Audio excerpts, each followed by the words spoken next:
Subhanallah walhamdulillah wa la ilaha illallah. Saya Ketua Majelis Umat Buddha Theravada Indonesia, Pak.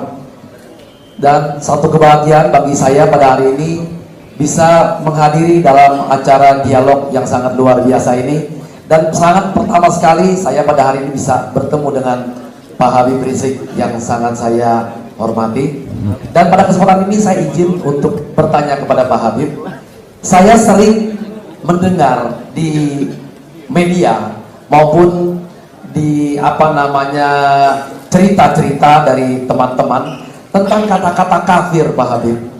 Untuk itu pada kesempatan ini saya ingin bertanya langsung kepada Pak Habib, apa sih yang dimaksud dengan kafir itu, Pak, sehingga kami jelas apakah kafir itu yang dimaksud yang dari kuping yang saya dengar ini salah pengertiannya tentang kafir itu. Karena saya sering mendengar yang disebut kafir-kafir ini Cina-Cina kafir atau apa gitu, Pak Habib.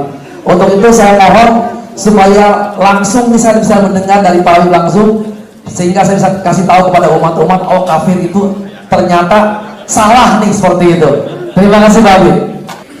Terima kasih kepada Pak Masud.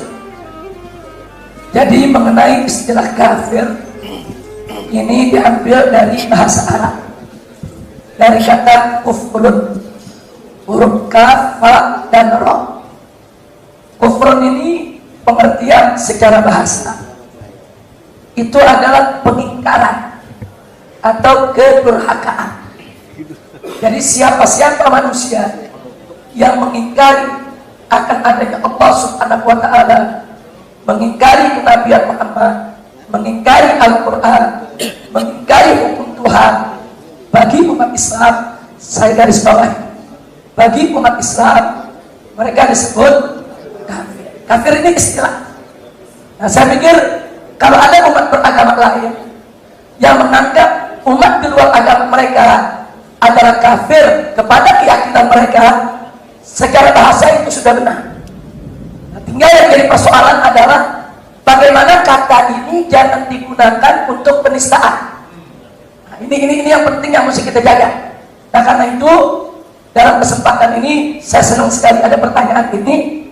Saya ingin memisahkan antara pluralitas dengan pluralisme. Nah, ini kadang-kadang suka rancu. Ada Majelis Ulama Indonesia mengeluarkan fatwa secara resmi bahwa pluralisme itu hukumnya adalah haram, tapi disalahartikan oleh sebagian kelompok masyarakat. Mereka menuduh kalau Majelis Ulama Indonesia ini intoleran. Nah, karena itu di sini yang perlu kita luruskan, bagi kami umat Islam ada istilah pluralitas, ada istilah pluralisme. Pluralitas ialah kebinekaan, kemajemukan, keragaman. Yang kita umat manusia ini terdiri dari berbagai macam suku, budaya, adat istiadat termasuk agama.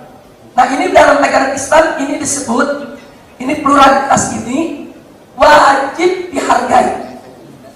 Jadi kalau pluralitas itu kami terima, dihargai. Kenapa? Karena ini merupakan satu keniscayaan yang tidak mungkin dalam kehidupan manusia. Umat manusia ini disatukan dalam satu akidah, satu agama, satu suku, satu bangsa, tidak bisa. Allah berfirman dalam Al-Quranul Karim, faqala ta'ala walau sya'a rabbuka laja'ala an-nasa ummatan wahidah wa la yazaluna mukhtalifin.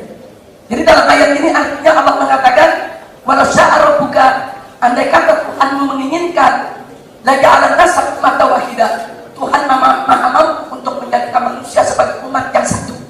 Akan tetapi ketentuan Allah wala yazaluna mukhtalifin, ternyata manusia itu akan selalu berbeda di antara mereka.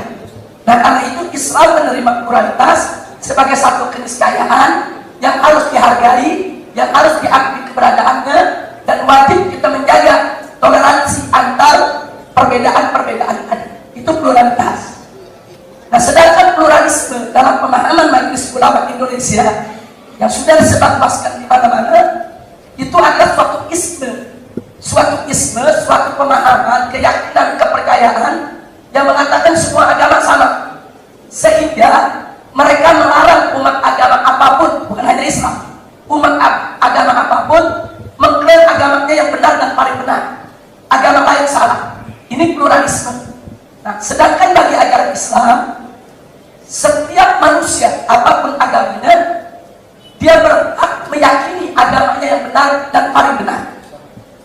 Dan dia tidak boleh dipaksa untuk membenarkan agama lain yang dia tidak yakini. Jadi bagi kami, biarkanlah orang Islam meyakini agama yang benar adalah Islam, yang paling benar adalah Islam, di luar Islam tidak benar. Itu hak dia. Begitu juga biarkanlah seorang Kristiani, seorang Buddha, seorang Hindu meyakini agama kami yang benar dan paling benar. Di luar agama Buddha tidak benar. Itu hak dia untuk berkeyakinan dan untuk beragama. Gak boleh seorang Muslim memaksa Buddha untuk mengakui kebenaran Islam, dan gak boleh seorang Buddha memaksa orang Islam untuk mengakui kebenaran Buddha. Nah, jadi di sini biarkan masing-masing umat beragama itu bebas meyakini, bebas beragama, bebas dia mengklaim agama yang paling benar. Yang penting dia tidak boleh hina agama orang. Jadi silakan saja umat Kristiani menganggap bahwa umat Islam itu sudah kafir terhadap Yesus Kristus atau kafir terhadap ajaran Injil dan lain sebagainya. Itu hak mereka untuk menggunakan istilah tersebut. Tapi jangan menggunakan istilah tersebut untuk menghujat, untuk mencaci maki. Nah, jadi jangan juga sampai dalam rangka untuk menjaga toleransi, akhirnya definisi kekafiran kita ubah-ubah. Ini nanti akan membuat ketersinggungan di antara umat beragama. Nah, artinya begini, umat Islam mengatakan, oh yang di luar Islam itu kafir. Tahu-tahu umat Islam dipaksa untuk mengatakan di luar Islam itu bukan kafir. Ini akan terjadi konflik yang luar biasa di dalam soal keimanan. Nah, jadi artinya itu suatu terminologi yang ada di umat beragama masing-masing. Mungkin Kristen punya istilah tersendiri apa arti kafir, mungkin Buddha juga punya istilah tersendiri apa arti kafir, dan umat Islam juga punya istilah tersendiri apa arti kafir. Tapi yang jelas dalam ajaran Islam tidak boleh kita menistakan agama apapun.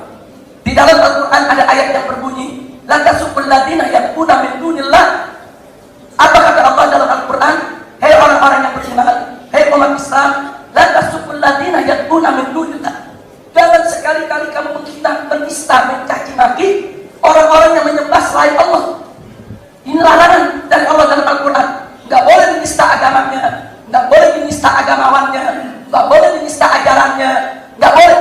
Nah, jadi ini merupakan salah satu prinsip toleransi di dalam agama Islam. Nggak sampai di situ. Dalam Islam juga ada ketentuan la ikraha fiddin. Tidak boleh ada pemaksaan di dalam untuk memeluk suatu agama. Jadi tidak boleh ada orang Islam memaksa umat beragama lain supaya masuk Islam, atau menteror, atau mengancam, atau menakut-nakuti, atau menjebak, atau menghipnotis, atau melakukan perbuatan-perbuatan yang tidak semestinya sehingga orang tersebut terpaksa masuk ke dalam ajaran Islam. Itu nggak boleh. Tidak boleh sama sekali ada pemaksaan dalam bentuk apa. Jadi nggak boleh mencaci maki, nggak boleh memaksa, nggak boleh menteror. Bahkan soal menteror perlu kita garis bawah di dalam Islam.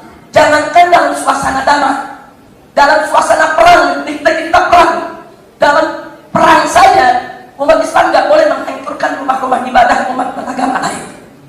Umat Islam nggak boleh mengganggu agamawan mereka. Jadi kalau umat itu sudah masuk ke dalam rumah ibadah mereka bersama umat beragama mereka dan mereka tidak terlibat dalam konflik peperangan, tidak boleh diganggu. Nah, jadi demikianlah saking toleransinya diajarkan dalam ajaran Islam. Yang terakhir, ada satu pesan dari Nabi Muhammad SAW. Ini hadis dipegang, harus wajib dipegang oleh umat Islam. Nabi mengatakan, man ada dimiyan fa'ana qasmuhu qasamtuhu yawmal qiyamah. Nah, ini ada istilah lagi, ada istilah kafir, ada istilah dhimmi. Nah, dhimmi itu maksudnya orang di luar Islam yang hidup di tengah-tengah umat Islam dan dia menjadi warga yang baik. Dia nggak pernah mengganggu umat Islam. Dia bergaul, dia membangun bersama, dia membangun kebersamaan. Apa kata Nabi? Man ada demi, kalau ada orang Islam yang mengganggu orang-orang non-Muslim yang tidak mengganggu umat Islam, warga yang baik di tengah umat Islam, fa'an khasmu, aku akan jadi musuh dia. Khasartuhu yawmal qiyamah, aku musuhi dia di hari kiamat. Jadi artinya Nabi Muhammad SAW sebagai Nabi yang umat Islam, sebagai Rasulnya umat Islam yang dicintai, sudah memberikan amanah. Jangan coba-coba mengganggu umat beragama lain. Nah, jadi kalau kita bicara konteks jihad itu ditujukan untuk membela diri, Manakala ada musuh-musuh Islam yang menyerang Islam, yang menghancurkan Islam, itu konten jihad berlaku. Nah, tapi kalau nggak ada serangan, nggak ada gangguan, kita nggak bicara jihad. Yang kita bicara adalah dakwah. Tidak boleh memaksa orang di luar Islam, kemudian mengancam, menteror agar mereka itu masuk dalam Islam. Tapi kalau mendakwahkan boleh. Oh, mendakwahkan dalam arti kata memperkenalkan Islam kepada umat beragama, silakan dengan cara bil hikmah, itu dengan cara yang penuh hikmah, wal mau'izatil hasanah, dengan pelajaran yang baik, wajadilhum billatii hiya ahsan. Ini perintah Allah. Artinya kalau kau terpaksa harus berdialog, berdebat dengan orang di luar Islam, billatii hiya ahsan, wajib kamu dialog dengan cara yang terbaik. Nah, inilah di antara prinsip-prinsip toleransi dalam Islam. Jadi tidak usah terlalu gerah dengan istilah-istilah dini, istilah kafir dan lain sebagainya. Itu terminologi di dalam pelajaran akidah umat Islam. Yang penting jangan itu dijadikan untuk menghujat-hujat orang. Dan ketemu yang bukan muslim, oh kafir, wah lu bakal masuk neraka lo. Nah ini nggak boleh. Nah, ini dilarang oleh Nabi. Jadi di dalam pergaulan tetap harus bukan muka yang manis, senyum yang indah, kemudian saling membantu, saling menolong, dan seterusnya. Nah, itu yang bisa saya sampaikan sebagai jawab. Terima kasih.